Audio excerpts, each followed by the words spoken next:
اللہم صلی علی سیدنا محمد وعلی آل سیدنا محمد وبارک وسلم۔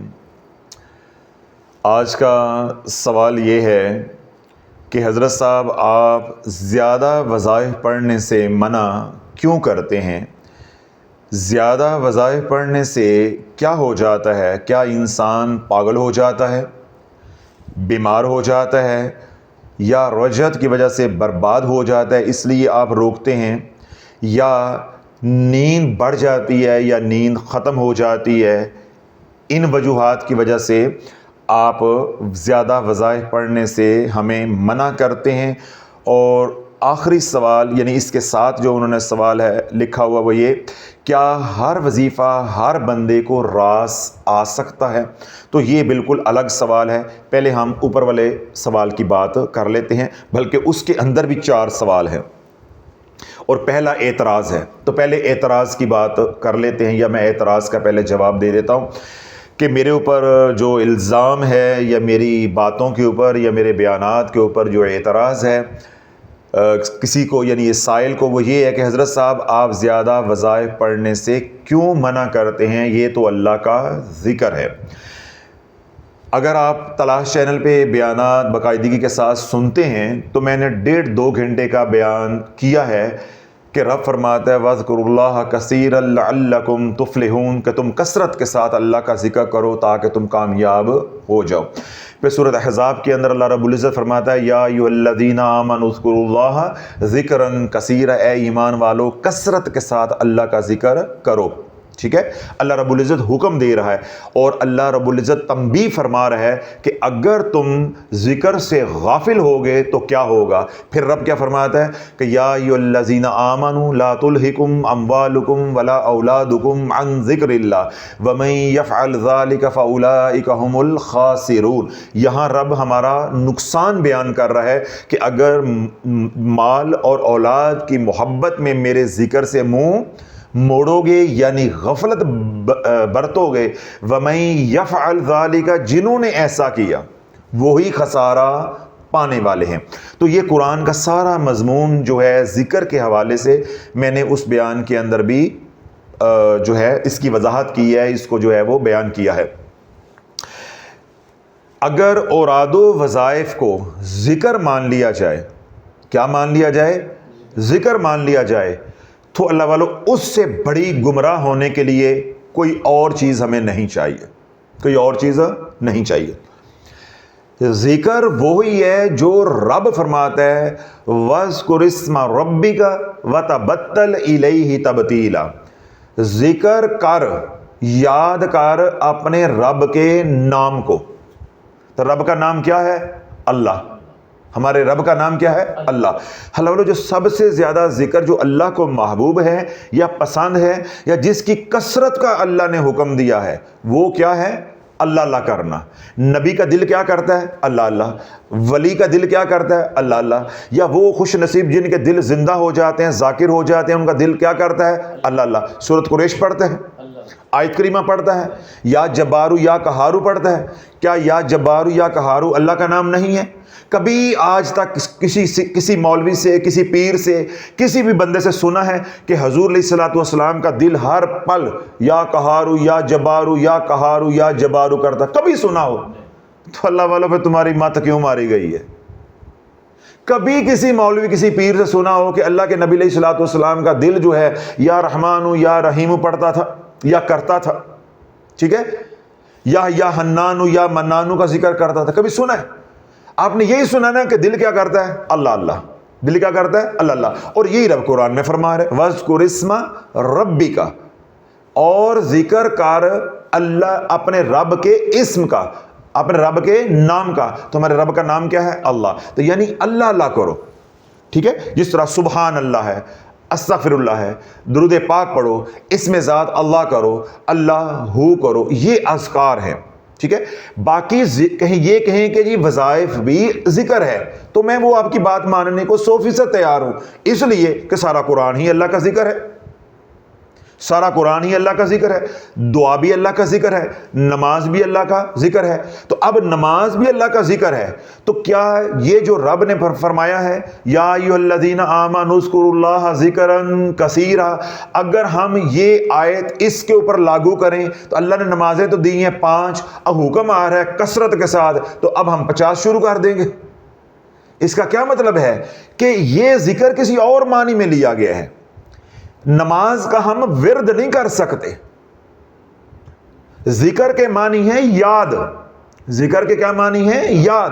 جو میں ذکر کی بات کرتا ہوں، جو امت کو جھنجھوڑتا ہوں کہ تم اللہ کے ذکر سے دور ہو گئے ہو، جو قرآن کہتا ہے کہ تم غافلین میں سے نہ ہو جانا، غافل نہ ہو جانا، وَمَن يَفْعَلْ ذَلِكَ فَأُولَٰئِكَ هُمُ الْخَاسِرُونَ، اگر غافل ہو جاؤ گے تو نقصان اٹھاؤ گے۔ وہ یاد الہی ہے، وہ سورۃ قریش نہیں ہے، وہ آیت کریمہ نہیں ہے، وہ حامیم لا ینصرون نہیں ہے، وہ سورۃ المومنون کی 4 آخری آیات نہیں ہیں، یا سورۃ جن یا سورۃ مزمل نہیں ہے۔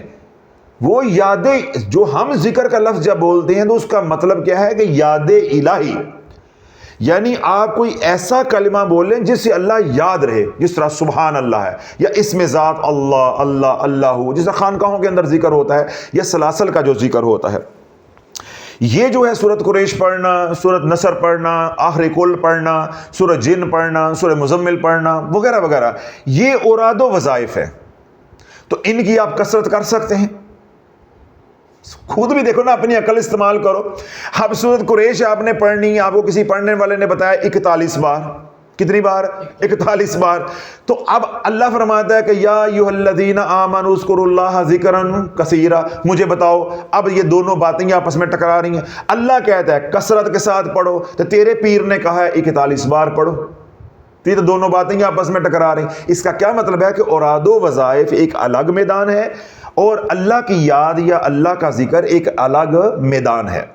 ہم جو بات کرتے ہیں الحمدللہ، کیونکہ ہم اہل ذکر ہیں تو ہم ذکر کی بات کرتے ہیں۔ تو ذکر کون سا ہے؟ سبحان اللہ، جیسا میں نے پہلے کہا، الحمدللہ، اللہ اکبر، جس سے اللہ کے نبی علیہ الصلوۃ والسلام نے ارشاد فرمایا کہ جس نے ایک بار کہا سبحان اللہ مقبول حج کا ثواب ہے، جس نے ایک بار کہا الحمدللہ اللہ کی راہ میں ایک گھوڑا وقف کرنے کا ثواب ہے، جس نے ایک بار کہا لا الہ الا اللہ ایک غلام آزاد کرنے کا ثواب ہے، اور جس نے کہا اللہ اکبر، کیا کہا؟ اللہ اکبر، اس کو ایک اونٹ اللہ کی راہ میں ذبح کرنے کا ثواب ہے۔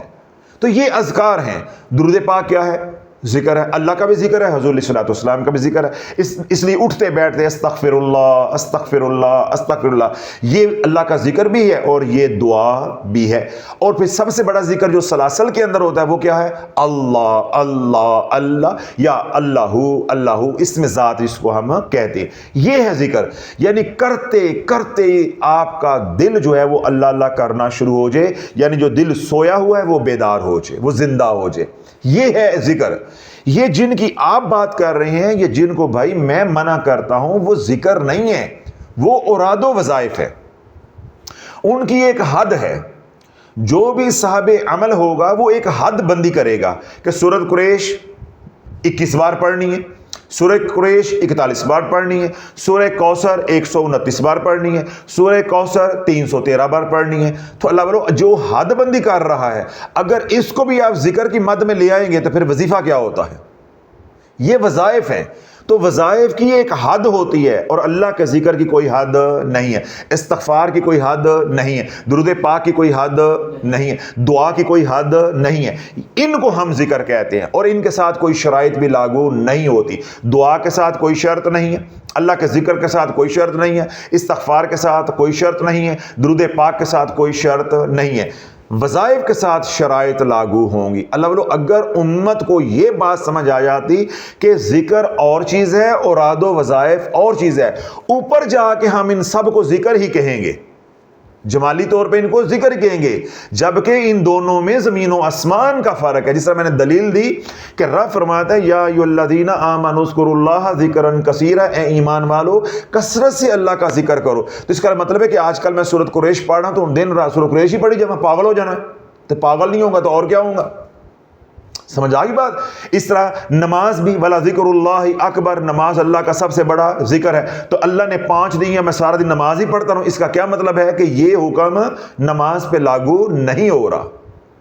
یہ حکم لاگو ہوگا ذکر کے اوپر جو کہ اس میں ذات ہے، اللہ اللہ اللہ اللہ، یا درود پاک ہے، یا استغفار ہے، یا سبحان اللہ ہے، یا اللہ اکبر ہے، یا اللہ کے نبی علیہ الصلوۃ والسلام نے جو تسبیحات بتائی ہیں وہ ہم کثرت کے ساتھ کریں. جیسا تسبیح فاطمہ ہے ہر نماز کے بعد ہم کریں، چلتے پھرتے اٹھتے بیٹھتے ہر حال کے اندر ہم سبحان اللہ کا ذکر کریں، الحمدللہ کا ذکر کریں، یا اللہ اللہ کرتے رہیں. یہ ذکر ہے. یہ جن سے میں اللہ والوں روکتا ہوں یہ وظائف ہیں. تو وظائف کی جب ایک تعداد مقرر نہیں ہوگی، ایک وقت کا تعین نہیں ہوگا، حصار نہیں ہوگا، شرائط نہیں ہوں گی، تو نفع کم اور نقصان زیادہ ہوگا. اب آگے آجے سوال کے جو ذیلی حصے ہیں وہ کیا ہے کہ کیا انسان پاگل ہو جاتا ہے، کیا انسان شدید بیمار ہو جاتا ہے، رجت کی وجہ سے برباد ہو جاتا ہے، نیند زیادہ ہو جاتی ہے یا کم ہو جاتی ہے، کیا وجوہات ہیں جن کی وجہ سے آپ زیادہ وظائف پڑھنے سے روکتے ہیں. دیکھیں یہ جو ساری آپ نے وجوہات لکھی ہوئی ہیں یا جو کچھ آپ نے لکھا ہوا ہے یہ سب کچھ زیادہ وظائف پڑھنے سے ہوگا.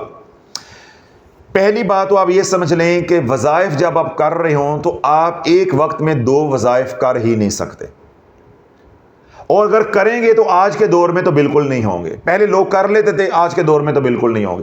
اور پہلے بھی جو لوگ کرتے تھے تو ان کو بھی کامیابی بہت کم ملتی تھی، کیونکہ یہ بنیادی اصول کے ہی خلاف ہے. میں ایک دلیل دیتا ہوں. آپ سورہ مزمل کا چلا کر رہے ہیں، جاگ رہے ہیں، سورۃ مزمل کا چلا کر رہے ہیں، اور ساتھ ہی آپ سورۃ جن کا چلا شروع کر لیتے ہیں. خدا کی عزت کی قسم ہے وہ بندہ جو چٹا ان پڑھ ہے، کون سا بندہ چٹا ان پڑھ ہے، جو 2-4 دفعہ کسی عامل کے پاس گیا ہے، ٹھیک ہے، وہ بھی آپ کو کہہ دے گا کہ یہ 2 چلے اکٹھے نہیں ہو سکتے. خدا کی قسم رب کی پتہ نہیں کون سی پھٹکار ہمارے اوپر پڑی ہے کہ اللہ نے ایسے جاہل مولوی اور پیر ہمارے اوپر مسلط کر دیے ہیں. یہ قوم کو کہتے ہیں اے بھی پڑھی جاؤ تو اے بھی پڑھی جاؤ، انج پڑھو تو انج ہوئے گا.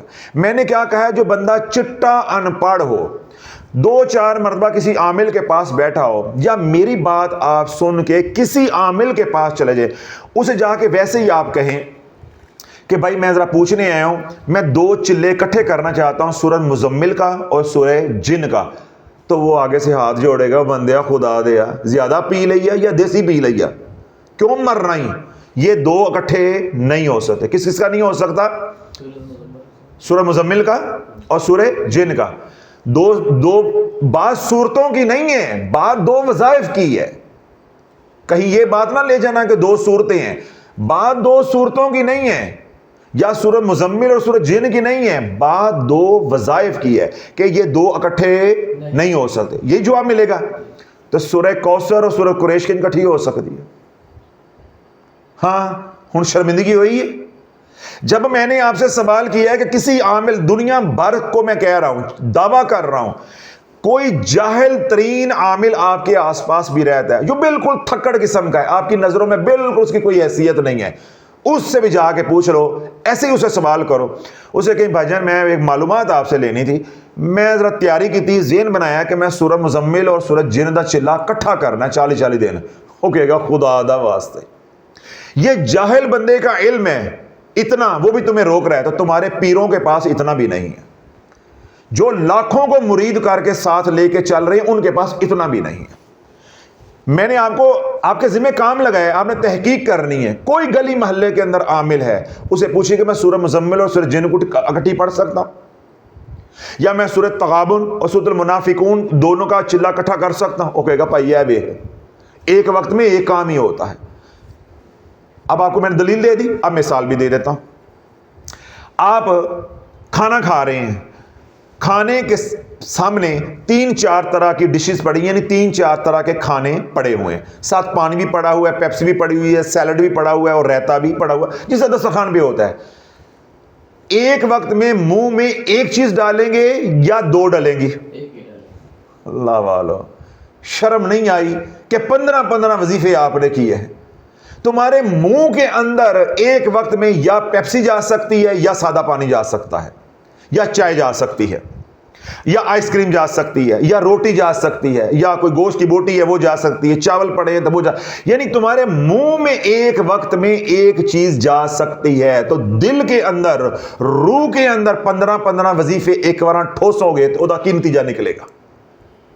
ہاں ہن شرم آئی ہے, اللہ کرے یہ شرم ساری امت کو آ جائے, عقل ساری امت کو آ جائے. کیوں میں بارہا کہتا ہوں اللہ والوں, ان پیشواؤں کو نہیں آنی عقل, ان کو اللہ نے ہدایت نہیں دینی, ہمارے بیانات سے ان کی اصلاح نہیں ہونی. میں نے بالکل ان سے امید نہیں رکھی ہوئی. میں عوام کو جھنجھوڑتا ہوں کہ خدا کا واسطہ اللہ والو آپ سمجھ جاؤ. میں نے آپ کو مثال دی, آپ کی آنکھوں سے آنسو آ رہے ہیں, آپ شرم کے مارے آنکھیں آپ نے نیچے کر لی, آپ کے پاس کوئی جواب نہیں ہے. میں نے آپ کو دلیل دی ہے, اس کے بعد میں نے ایک مثال دی ہے کہ 5-6 کھانے آپ کے سامنے ہیں, تو جتنے بھی لذیذ ہوں اور آپ کو بھوک بھی لگی ہو اور آپ سارے کے سارے کھانے پہ قادر بھی ہوں کہ سارے برتن آپ صاف کر دیں گے, لیکن جب کھائیں گے تو ایک ایک کر کے کھائیں گے. اگر سیلڈ کھائیں گے, اگر سیلڈ اٹھائیں گے تو چاول نہیں کھا سکتے, پہلے وہ منہ سے اندر حلق میں اترے گا تو پھر اگلا لقمہ لیں گے. ایسے ہی ہے نا. تو اللہ والو وظائف کی دنیا میں آ کے کیوں آپ کی مت ماری گئی؟ جو یہ جاہل کہتے ہیں ان کی بات مانتے ہو. اس مثال سے بھی کبھی آپ کو سمجھ نہیں آیا. اب یہاں میرے پاس سامنے پانی پڑا ہوا ہے, اب میرے سامنے لا کے چائے اور پیپسی رکھ دیتے ہو, مجھے بتاؤ میں یہ تینوں اکٹھی پی سکتا ہوں؟ پی سکتا ہوں؟ اب ایک آدمی دودھ پیے جا رہا ہے, ساتھ چائے بھی پیے جائے, اس کو دیکھ کر آپ کیا کہو گے؟ پاگل کہو گے. تو پھر میں آپ کو کیا کہوں؟ اگر میں کچھ کہہ دوں گا پھر آپ کو غصہ لگ جائے گا کہ حضرت صاحب نے ہماری توہین کر دی. ایک بندہ ہے وہ چائے پی رہا ہے, دودھ بھی پی رہا ہے, اس کو کیا کہو گے؟ ایک بندہ ہے وہ چائے پی رہا ہے, ساتھ آئس کریم بھی کھا رہا ہے, اس کو کیا کہو گے؟ میں نے نہیں کہا پاگل, یہ آپ نے کہا ہے, تو آپ کے بارے میں بھی یہی رائے آئے گی. تو جو انہوں نے کہا ہو نا کہ کیا پاگل ہو جاتا ہے, پاگل ہو نہیں جاتا, وظیفہ کرن تو پہلے ہی پاگل ہوندا ہے. میرے سرے نہ پاؤ کہ میں نے پاگل کہا ہے. زیادہ وظائف پڑھنے سے کیا ہوتا ہے کہ پاگل ہو جاتا؟ نہیں, ایک کام ہی وہ کرتا جڑا پاگل ہوئے, اور کرواندہ بھی ہوئے جڑا لالچی ہوئے, ٹھگ ہوئے. یعنی یہ وظائف آپ کو اس طرح کے وہ کروائے گا جو 2 نمبر بندہ ہوگا, ٹھگ ہوگا, اور کرنے والا پاگل ہوگا, اس کی بدبختی آئی ہوگی. میں نے دلائل بھی دے دی ہیں آپ کو مثالیں بھی دے دی. جو اہل علم ہے وہ دلیل سے سمجھیں, جو عوام ہے وہ مثال سے بات سمجھیں کہ وظائف کر کے آپ پاگل نہیں ہوں گے. اگر آپ اس کام پر آگے ایک وقت میں کئی وظائف شروع کر لیے تو آپ پہلے پاگل ہوئے ہیں, تو پھر یہ کام کریں. باقی رہی صحیح کثر وظائف نکال دیں گے. ٹھیک ہے. آگے انہوں نے کیا لکھا ہے؟ شدید بیمار ہو جاتا ہے. کیا ہو جاتا ہے جی؟ شدید بیمار ہو جاتا ہے. مجھے یہ بتائیں, میں یہ ٹھنڈی یخ چلڈ کوک پی رہا ہوں, ٹھیک ہے, اور اس ساتھ سے میں گرم چائے پی رہا ہوں, میں صحت مند رہوں گا یا بیمار ہو جاؤں گا؟ یار آج تم زیادہ ہی نہیں جاگ گئے یا کان چ انگلی زیادہ مار لئی ہے؟ میں جو سوال کر رہا ہوں آپ صحیح جواب دیے جا رہے ہو. خدا کی قسم آپ کے اوپر مجھے آئی لو یو اتنا آتا ہے کہ آپ میری بات سمجھ رہے ہو. یہ بدبخت پیر کیوں نہیں یہ بات سمجھتے؟ یہ عاملین یہ بات کیوں نہیں سمجھتے؟ ان کی سوئی وہیں اٹکی ہے, ساڈا کان چٹا ہے تو ساڈا کان چٹا ہے. ٹھیک ہے, اسی رکھیا تو ساڈا کتا ہو گیا, انہوں نے رکھیا تو ٹونی ہو گیا. سمجھ سے بالات آ رہا ہے کہ آپ کو میں سوال کر رہا ہوں, آپ ہر سوال کا صحیح جواب دے رہے ہیں, تو انہیں سمجھ کیوں نہیں آتی؟ اس کا مطلب کیا ہے؟ انہیں سب پتا ہے. ایک کھچر نے, ایک ٹھگ نے, اور تم پاگل بنے ہوئے ہو, تمہیں انہوں نے پاگل بنایا ہوا ہے. میں نے آپ کو ایک مثال دی ہے کہ سامنے میرے کوک پڑی ہوئی ہے چلڈ, میں کوک پیتا ہوں, ادھر سے میں چائے پیتا ہوں, تو میں تندرست رہوں گا یا بیمار ہوں گا؟ بیمار. تو اللہ والو اسی طرح میں ادھر سے سورۃ مزمل پڑھتا ہوں, ادھر سے میں سورہ یاسین پڑھتا ہوں یا سورہ جن پڑھتا ہوں, اس کی تاثیر اور ہے, اس کی تاثیر اور ہے, اس کا روحانیت کا نظام اور ہے, اس کا روحانیت کا نظام اور ہے, اس کے موکلات اور ہیں, اس کے موکلات اور ہے. سورہ مزمل جو ہے وہ جمالی ہے, سورہ جن جو ہے وہ جلالی ہے. یہ سرد ہے, یہ گرم ہے. جب دونوں ٹکرائیں گے, جب 2 تارا سمجھ گئے نا ٹکران گیاں تے پٹاخے وجن گے, تے پٹاخے جدوں نکل دے نے تے بندہ بیمار ہوندا ہے کہ نہیں, پاگل ہوندا ہے کہ نہیں, برباد ہوندا ہے کہ نہیں, پھر نینداں اڑدیاں نے کہ نہیں. تے 4 ہی گلاں پوچھیاں نے شاہ, پھر ایک فکر ہی سمجھاتیاں. جدوں 2 تاراں ٹکران گیاں تے پٹاخے نکلن گے نا, تو ڈر جاؤ گے نا ایک دم, تے نیند ختم. انہوں نے کیا کہا جی؟ نیند ختم ہو جاتی ہے, بندہ شدید بیمار ہو جاتا ہے, جب وہ پٹاخہ نکلے گا جھٹکا لگے گا, او کندھ جا کے وجے گا, کچھ بجلی نقصان پہنچائے گی, کچھ دیوار کے ساتھ لگ کے زخمی ہو گئے تو بیمار ہو گئے. اگلا کیا 3 نمبر جی برباد ہو جاتا ہے. تو یہ ٹانگ ٹوٹ گئی, پاگل ہو گیا جو 1 نمبر پہ لکھا ہوا ہے, تو برباد نہیں ہو تو اور بربادی کس کو کہتے ہیں؟ تو اللہ والو یہ ایک بات کے اندر یہ چاروں سوالوں کا جواب ہے کہ جب 2 تاریں ٹکرائیں تو تباہی آئے گی. سارے گھر کی وائرنگ بھی اڑ سکتی ہے, اس کمرے کی وائرنگ بھی اڑ سکتی ہے, تم خود بھی برباد ہو سکتے ہو اور سارے گھر کو برباد کرنے کا ذریعہ بھی بن سکتے ہو. جس طرح دیکھیں کہ بسا اوقات کیا ہوتا ہے, ہم بریکر پہ کام کر رہے ہوتے ہیں, وہ تار غلط لگ جاتی تو سارا گھر اندھیرے میں ڈوب جاتا ہے. بسا اوقات وابڈا والے کام کر رہے ہوتے ہیں, تار غلط لگ جاتی ہے تو پورا علاقہ جو اندھیرے میں ڈوب جاتا ہے. بسا اوقات اللہ نہ کرے وہ وابڈا والے کام کر رہے, لائن مین کام کر رہا ہوتا ہے, ڈی غلط لگ جاتی ہے, وہ بیچارہ اوپر سے وابڈا والے بجلی جو ہے وہ چلا دیتے ہیں, وہ جل کے راکھ ہو کے نیچے گر جاتا ہے, جان سے ہاتھ دھو بیٹھتا ہے. اللہ بولو یہی عملیات کی دنیا خطرناک ہے. بسا اوقات اتنا نقصان ہوگا کہ آپ کی ذات تک ہوگا, آپ برباد ہوگے, اور بسا اوقات اتنی بڑی غلطی ہو جائے گی کہ سب کو برباد کر کے رکھ دو گے. اگر رجت پڑ گئی تو تم نہیں برباد ہوگے, سارا گھر سارا نظام برباد ہو جائے گا. جس طرح 2 تاریں ٹکرائیں تو یہ بھی ہو سکتا ہے کہ اتنا جھٹکا لگے کہ تم اڑ کے اوتھے پہ میں, اور آئندہ توبہ کر لیں کہ اے کام میں نہیں کرنا, ایک کام بجلی والے دائے تے بجلی والا کرے گا. تو اسی طرح آج کو سن کے یہ توبہ کر لے کہ وظائف کا کام جو ہے وہ خواص کا ہے, یہ عوام کا نہیں ہے. یہ خواص کریں, یہ بجلی والے کا کام ہے, لائن مین کا کام ہے. میں تارانچ انگلیاں یا سوچ انگلیاں نہیں دینیاں. تو توبہ کر لے, ہلکا سا جھٹکا لگا توبہ کر لے. اور دوسرا کیا ہے کہ وہ جھٹکا اتنا لگا خود بھی اڑ کے ادھر پڑا اور سارے گھر کی بجلی بھی چلی گئی, تو گھر ہو گیا نا برباد. تو یہ جو چاروں باتیں آپ پوچھی ہیں, پریشانی آئی, بندہ بیمار ہو گیا, مر گیا, یا کوئی نیم مردہ حالت میں ہو گیا. اب کیا ہو گیا؟ انہوں نے کیا زیادہ وظائف پڑھنے سے کیا ہوتا ہے؟ پاگل ہو جاتے ہیں, ہاں بھائی. شدید بیمار ہو جاتے ہیں, ہاں بھائی. برباد ہو جاتا ہے, ہاں بھائی. نیند اڑ جاتی ہے, جنہ دا جوان منڈا مر جائے گا انہوں نے نیند آئے گی, خود قبر میں اتر جائے گا, یا پاگل ہو کے یا کھمبے گندا پھرے گا, یا کسی اسپتال میں پڑا ہوگا, یا اپنا چلتا کاروبار اپنے ہاتھوں اجاڑ دے گا, نیند آئے گی. اور آج جس طرح پچھلے 13 مہینوں میں نے امت کے اوپر کھولا کہ تمہاری بربادی کی وجہ جادو نہیں ہے, غلط وظائف ہیں, اور جن کو ہماری فکر سمجھ آ گئی ہے انہیں پوچھے راتاں نو نیند آندی ہے؟ جب انہیں سمجھ آتی ہے کہ یہ میرا بیٹا میرے غلط وظائف کی وجہ سے اپاہج ہوا ہے, یہ کاروبار میرے فلاں یا کہارو والا وظیفہ جب شروع کیا تو میرے گھر میں تباہی آئی, ٹھیک ہے. جس طرح وہ بچیاں آتی ہیں فروخ صاحب کے علاقے سے, گلبرگ سے, ان کی ماں نے اور رسالے والے پیر کے کہنے پہ یا کہارو کے 4-5 نصاب کیے, تو سارا گھر جو ہے وہ اس ماں نے اجاڑ کے رکھ دیا, لیرو لیر کر دیا. کسی کی بچیوں کی شادی نہیں ہوئی, اگر بچیوں کی شادیاں ہوئی ہیں تو ان کی اولادیں نہیں ہیں, بیٹیاں ہوتی ہیں, نواسیاں ہوتی ہیں, مر جاتی ہیں, مر جاتی ہیں. سمجھ آ گئی؟ اجڑ گیا نا سارا گھر. غلطی کس کی ہے؟ ایک ماں کی. کروانے والا کون ہے وظیفہ؟ ٹھگ. تو کرنے والا کون تھا؟ پاگل. تو جب کیا, ایک پاگل نے جب تاروں کے اندر یا سوئچ کے اندر انگلی دی, اسے بیچارے کو پتا نہیں تھا, وہ تو پاگل تھا, اس کا تو ذہن نہیں کام کر رہا تھا, تو اس نے کیا کیا؟ خود بھی مرا اور سارے گھر کو بھی تباہ کر کے رکھ دیا. تو اللہ جب وظائف زیادہ کرو گے, اگر ایک وظیفہ دوسرے وظیفے سے ٹکرا گیا, وہ ٹکرائے گا تو وظیفے کو آپس میں کچھ نہیں ہونا, تو لیرو لیر ہو جائے گا, بوٹی بوٹی ہو جائے گا. جیسے 2 تاریں ٹکرائیں تو پٹاخے نکلے, آگ نکلے, تو جس نے ان تاروں کو پکڑا ہوا ہے پھر اسے ہی پوچھو اس کے ساتھ کیا ہوتا ہے. یا جن کو میری سوچ سمجھ آ گئی ہے, فکر سمجھ آ گئی ہے, انہیں پوچھو کہ رجت کیا ہوتی. اس لیے اللہ والو عوام الناس کو روکتا ہوں کہ تمہارا وظائف میں کام نہیں ہے. جو ہم آپ کو وظائف بتاتے بھی ہیں وہ ہم شرائط کے ساتھ بتاتے ہیں. پہلے شرائط سیکھو, پھر اگر ضرورت ہے تو کرو. شوقیہ وظائف مت کرو, شوقیہ وظائف مت کرو. اللہ سے دعا کے ذریعے مانگو, درود پاک کے ذریعے مانگو, اللہ کے ذکر کے ذریعے مانگو, قرآن کی تلاوت کے ذریعے مانگو, صدقہ خیرات کے ذریعے مانگو, ماں باپ کی خدمت کر کے مانگو, دین کی اشاعت میں مدد کر کے مانگو. بہت سے رستے ہیں اللہ سے کام نکلوانے کے, صرف وظائف نہیں ہیں. لامحدود رستے اس لامحدود کو جاتے ہیں. ان لامحدود رستوں میں ایک رستہ ہے وظائف کا, تو یہ ساڑھے فرض ہو گئے. کیوں پھر مت ماری گئی ہے؟ جو کام وظائف سے ہوتا ہے وہ دعا سے کیوں نہیں کروا لیتے؟ جو کام وظائف سے ہوتا ہے وہ اللہ کے ذکر سے کیوں نہیں کروا لیتے؟ جو کام وظائف سے ہوتا ہے وہ قرآن سے کیوں نہیں کرواتے؟ میں نے آپ کو دلیل دی ہے کہ اللہ کی ذات کیا ہے؟ لا محدود. اس کو جانے والے رستے بھی لا محدود. اللہ کے کوئی ایک رستہ نہیں جاتا.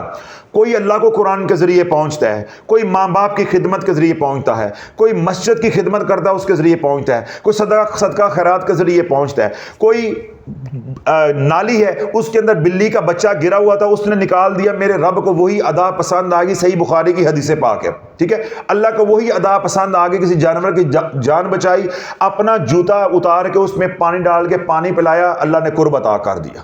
تو اللہ کو جانے کے کئی رستے ہیں, لا محدود رستے ہیں. تو ان لا محدود رستوں میں سے ایک رستہ ہے وظائف کا, تو ساڑھے تے فرض ہو گیا ہے. باقی رستے آپ کو اچھے کیوں نہیں لگتے؟ حضور سے پیار والا رستہ آپ کو کیوں اچھا نہیں لگتا؟ ماں باپ کی خدمت والا رستہ آپ کو کیوں اچھا نہیں لگتا؟ صدقہ خیرات کرنا ثواب نہیں ہے؟ کسی مظلوم کی خدمت کرنا ثواب نہیں ہے؟ کسی کو دوائی لے کے دینا ثواب نہیں ہے؟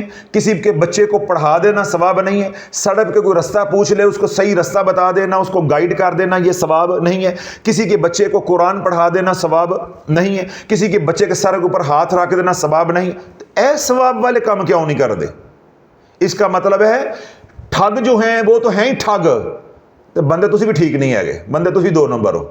تو 2 نمبر بندوں کے ساتھ 4 مسئلے آئیں گے, یا پاگل ہو کے مرن گے, یا شدید بیمار ہو جائیں گے, تو یا اکا ایک کام مک جائے گا برباد تھی ویسن, تو یا پھر نیندہ ہی اڑ جان گیاں. یہ چاروں باتیں انشاءاللہ پوری ہو کے رہیں گی. اگر شافی کی سوچ سمجھ نہیں آتی تو بسم اللہ گج وج کے وظیفے پڑھو, دن رات پڑھو, 55 دا رسالہ لے کے 5500 بندے دے وچ ونڈو, کار خیر دا کام میں دن رات کرو. ہم آپ کو روکنے والے نہیں ہیں. ہم نے اپنی سوچ کو دلائل کے ساتھ, مثالوں کے ساتھ, نص قطعی سے, قرآن سے, احادیث مبارکہ سے آپ کو سمجھا دیا ہے. باقی ہدایت اللہ کے ہاتھ میں ہے. جو بول رہا ہوں یہ بھی محض اللہ کی توفیق سے, وما توفیقی الا باللہ.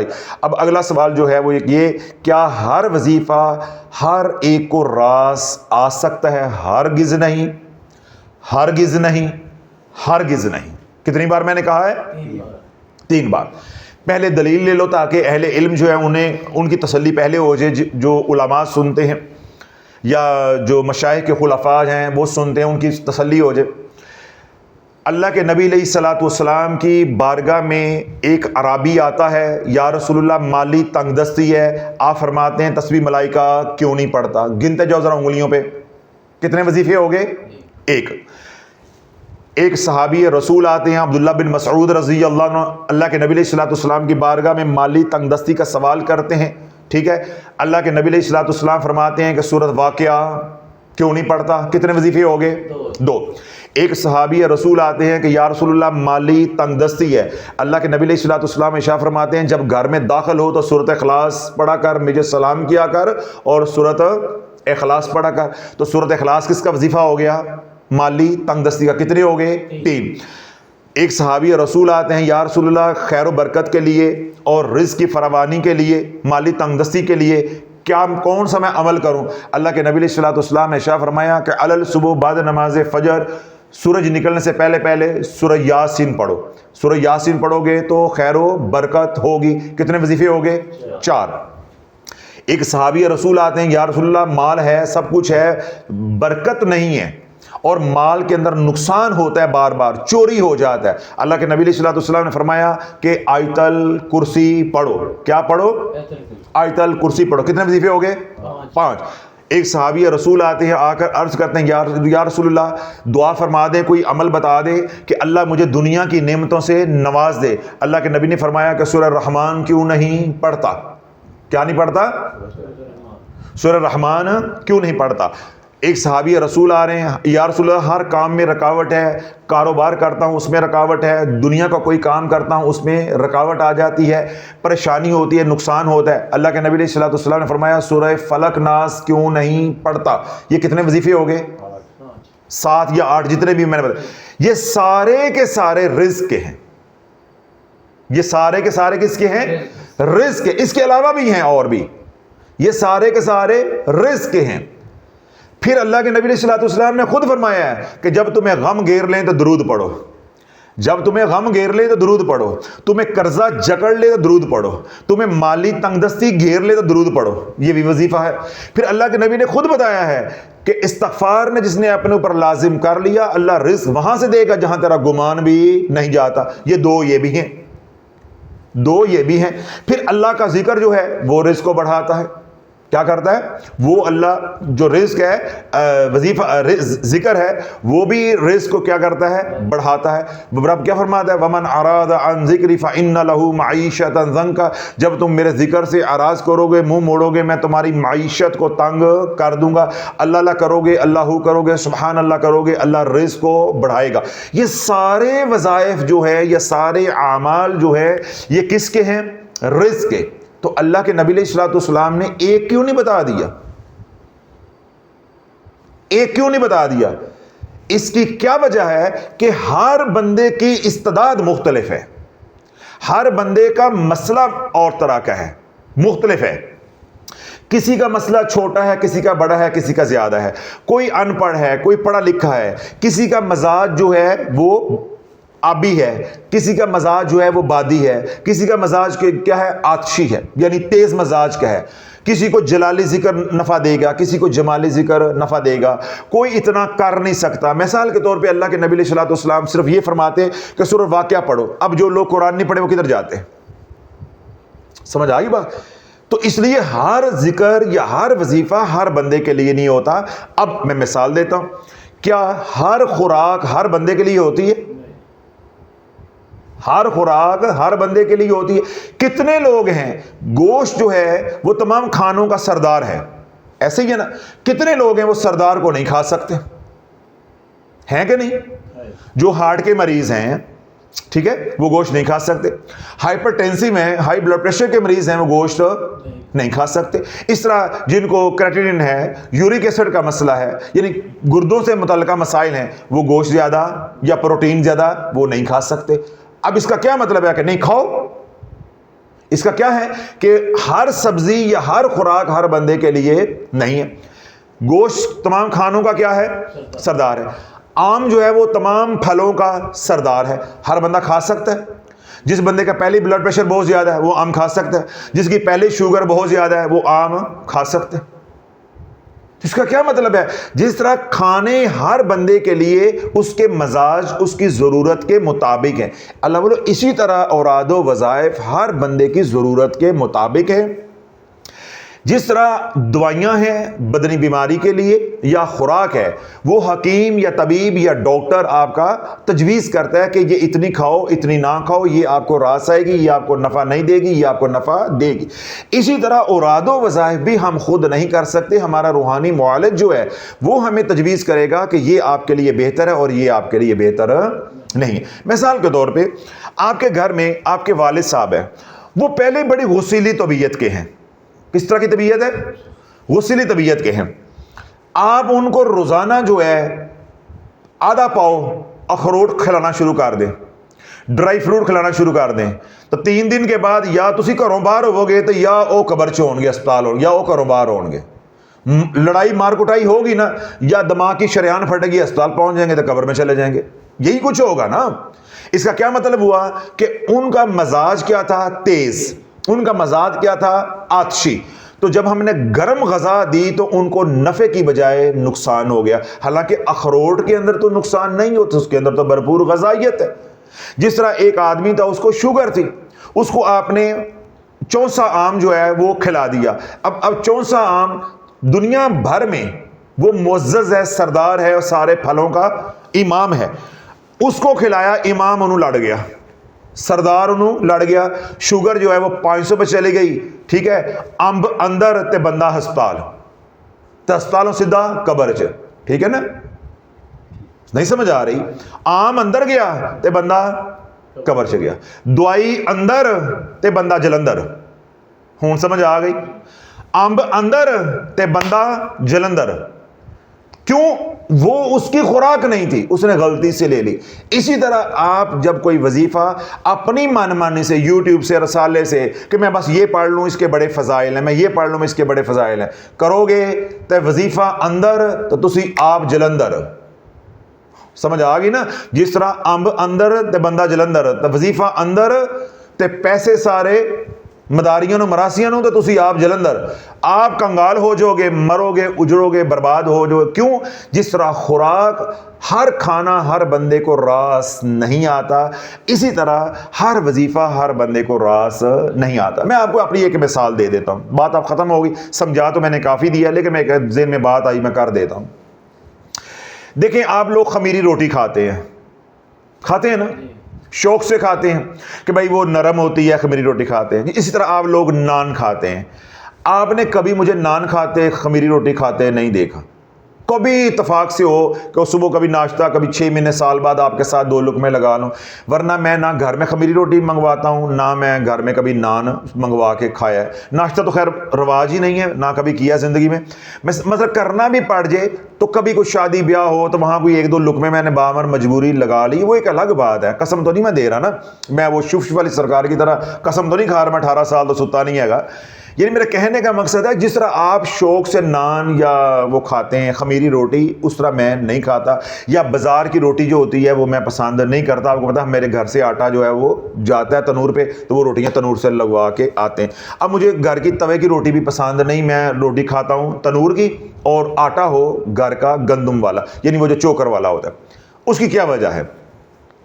جو خمیری روٹی ہے یا جو بازار کی میدے والی روٹی ہے یا نان ہے, اس کے اندر ہوتا ہے میٹھا سوڈا, سوڈیم بائی کاربونیٹ. کیا ہوتا ہے؟ میٹھا سوڈا, جو گھروں میں آپ ڈالتے ہیں چیزوں کو نرم کرنے کے لیے, گلانے کے لیے, سوڈیم بائی کاربونیٹ اس کو کہتے ہیں. وہ ڈالتے ہیں, اس کے اندر سوڈیم بائی کاربونیٹ. مجھے سوڈیم بائی کاربونیٹ موافق نہیں ہے. میں جب سوڈیم بائی کاربونیٹ کھاؤں گا نا تو میرے کان جو ہے وہ سرخ ہونا شروع ہو جاتے ہیں. جس طرح میں بول رہا ہوں نا, چلو اب تو میں بول رہا ہوں تو میرا خون کا بہاؤ جو ہے چہرے کی طرف زیادہ ہے, کہ زور لگ رہا ہے, تو میرے یہ کان سرخ ہونا شروع ہو جاتا ہے, سر میں درد ہونا شروع ہو جائے گا, پیٹ میں درد ہونا شروع ہو جاتا ہے. تو مجھے کتنے سال ہو گئے ہیں جب میرے اوپر یہ اللہ نے حقیقت کھول لی, تو میں کبھی نان کے قریب ان چیزوں کے نہیں گیا. بھائی مجھے نہیں موافق آتا تو روٹی کھا لو, مسئلہ کو نہیں, ایک وقت کھانی ہوتی ہے, سادی روٹی جو ہے وہ کھا لو. تو اب کیا ہے, میں اب ضد لگا لوں کہ, یا آپ ضد لگا لیں کھاؤ جی نان, کھاؤ جی نان. کیوں نہیں کھاندے؟ یہ حلال نہیں ہے گا کہ حرام دے پیسے آندے, نان کھانا حلال نہیں ہے. بھائی مجھے موافق نہیں آ رہا. جب میرے رب نے مجھے رائے دی ہے, تم سختی کرنے والے کون ہوتے ہو؟ تو یہ اب میرے دل میں ایسی بات آئی کرتے کرتے میں نے اپنی مثال بھی دے دی کہ جس طرح دیکھیں میں نے اپنے اوپر نان کو ممنوع قرار دے دیا. ایسے ہی آپ کو کوئی بیماری ہے تو آپ حلال چیزوں کو بھی اپنے اوپر کیا کر لیتے ہیں؟ حرام کر لیتے ہیں. جس طرح شوگر کے مریض ہیں وہ میٹھی چیزوں سے بچتے ہیں, بلڈ پریشر کے یا دل کے مریض ہیں وہ تلی ہوئی چیزوں یا تیل والی چیزوں سے بچتے ہیں. اس طرح کینسر کے مریض ہیں وہ اپنی پرہیز کرتے ہیں, ہیپاٹائٹس کے مریض ہیں وہ اپنی پرہیز کرتے ہیں. اس طرح سوڈیم نہیں استعمال کرتے جن لوگوں کو جوڑوں کا درد ہوتا ہے, گھٹنوں کا درد ہوتا ہے, آرتھرائٹس کے مریض ہوتے ہیں وغیرہ, تو وہ حلال چیزوں کو اپنے اوپر کیا کر لیتے ہیں؟ حرام. اسی طرح روح کے معاملے میں ہے کہ کئی وظائف ہیں, وہ سارا ثواب ہی ثواب ہے, لیکن وہ ہمیں موافق نہیں ہے, ہم وہ نہیں کر سکتے. تو اس لیے ہر وظیفہ ہر بندے کے لیے نہیں ہوتا, اور ہر خوراک یا ہر کھانا ہر بندے کے لیے نہیں ہوتا. کھانے پوچھنے ہیں, دوائی بدن کی پوچھنی ہے تو وہ اس کے لیے بھی طبیب ہوتے ہیں, ڈاکٹر ہوتے ہیں, ٹھیک ہے, ماہر غذائیت ہوتے ہیں, وہ تجویز کرتے ہیں. اسی طرح وظائف کی دنیا میں جو ہے وہ عامل ہوگا یا اہل ذکر ہوں گے, روحانی معالج ہوں گے, جو آپ کو بتائیں گے کہ آپ کو کون سا وظیفہ موافق آئے گا, نہیں آئے گا. اس لیے میں عرض کرتا رہتا ہوں کہ جب بھی کوئی عمل کرو, وظیفہ کرو, تو پہلے مرشد پکڑو, ہادی پکڑو, کسی کی رہبری میں, کسی کی رہنمائی میں کرو. تو اللہ سونا جو ہے ہمیں عمل کرنے کی توفیق عطا فرمائے. جو میں نے کہا اللہ اس کی سمجھ ہمیں عطا فرمائے, فہم جو ہے وہ عطا فرمائے. وہ تمام حضرات جو ہماری فکر کو سمجھ چکے ہیں وہ تو اپنی جگہ بجا ہیں, اللہ ان کو استقامت عطا فرمائے. جن کو ابھی تک ہماری فکر سمجھ نہیں آئی, اللہ ان کی بھی جو ہے وہ دماغ کی, ذہن کی کھڑکی اللہ ہدایت کی جو ہے وہ کھول دے, کہ انہیں یہ بات سمجھ آ جائے کہ ہر بندہ یاری لگانے کے قابل نہیں ہوتا, ہر چیز کھانے کے قابل نہیں ہوتی, اور ہر وظیفہ کرنے کے قابل نہیں ہوتا. تو اللہ سونا یہ فکر, یہ سمجھ ہم سب کو جو ہے وہ عطا فرمائے, اس کا شعور جو ہے ہم سب کو عطا فرمائے. دنیا بھر میں جو لوگ ہمیں سنتے ہیں اللہ سونا سب کو جو استقامت عطا فرمائے، سلامتی والی، خیر والی، برکت والی زندگی عطا فرمائے۔ گھروں میں، ہسپتالوں میں، جہاں کہیں بھی بیمار ہیں، اللہ سب کو جو ہے وہ صحت والی زندگی، شفا والی، رحمت والی، سلامتی والی زندگی جو ہے وہ عطا فرمائے۔ وہ تمام حضرات جنہوں نے دعاؤں کے لیے کہا ہے، اللہ ان کی حاجات کو غائب کے خزانے سے پورا فرمائے۔ جو دکھی ہیں اللہ ان کے دکھ دور عطا فرمائے، اور جو سکھی ہیں اللہ ان کے سکھ میں برکتیں عطا فرمائے۔ اور وہ تمام حضرات جو ہمارے لیے پیار بری، محبت بری دعائیں کرتے ہیں، اللہ ان کے حق میں بھی ہماری دعاؤں کو قبول و منظور فرمائے۔ جو مانگا ہے اللہ وہ بھی عطا فرمائے، جو نہیں مانگ سکے ہماری ضرورتیں ہیں، اللہ سنا بن مانگے آپ کے غائب کے خزانوں سے ہم سب کو جو ہے وہ عطا فرمائے۔ سبحان ربک رب العزت عما یصفون وسلام علی المرسلین والحمد للہ رب العالمین۔